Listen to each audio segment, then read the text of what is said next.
যারা জান্নাতে যাইবা, আমরা সবাই জান্নাতে যাইব কি যাইব না? জান্নাতে যাইতে চাই। আল্লাহ তাআলা তার ফর্মুলা বর্ণনা করতেন, জান্নাতে যে যাইবা এর শর্ত হইল অন্যায় গঠিত গুনার কাছ থেকে তুমি নিজেকে বিরত রাখবা, আর আল্লাহর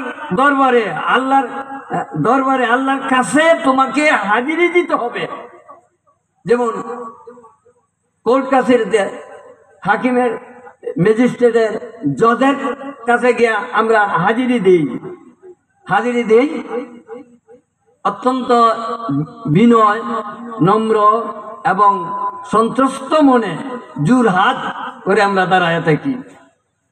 আল্লাহ পাকের একটা দরবার হবে, একটা কোর্ট হবে হাসরের ময়দানে। এই দিন সকলকেই আল্লাহর কাছে যাইতে হবে। সুতরাং সেই যে আল্লাহর কোর্টে যাইবা এবং জীবনের সব কিছুর হিসাব নিকাশ সেদিন হইব, এই দিনটাকে যে ভয় করো আর অন্যায় গর্হিত কাজ থেকে নিজের মিথ্যা প্রবঞ্চনা, ধোঁকা, এই সুদ ঘুষ এর থেকে যারা বেঁচে রইছ তাদের জন্য জান্নাত। আমরা এই বিষয়টা যারা জেহানে রাখি যে আল্লাহ পাকের একদিন আল্লাহ পাকের দরবারে আমাদের দাঁড়াইতে হবে, আল্লাহর কোর্টে আমাদের হাজির হইতে হইব।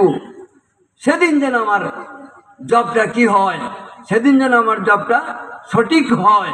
এই জন্য যারা এই কথা নিয়ে ভাব নিয়ে দুনিয়ার মধ্যে খেতে কামারে, চাকরিতে নকরিতে, ব্যবসা বাণিজ্যে চলাফেরায় সর্ব অবস্থায় যারা চলবে এবং গর্হিত কাজ থেকে নিজেকে বিরত রাখবে, তাদের জন্য জান্নাত।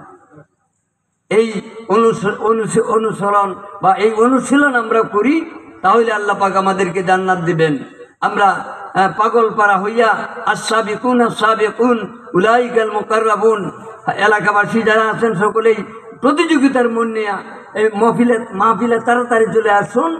আল্লাহ পাক বলছেন উলাইকাল মুকাররাবুন, এই মন নিয়ে যদি আসো তাহলে তারা আমার কাছে থাকবা ফি জান্নাতের নাঈম, জান্নাতে নাঈমের মধ্যে।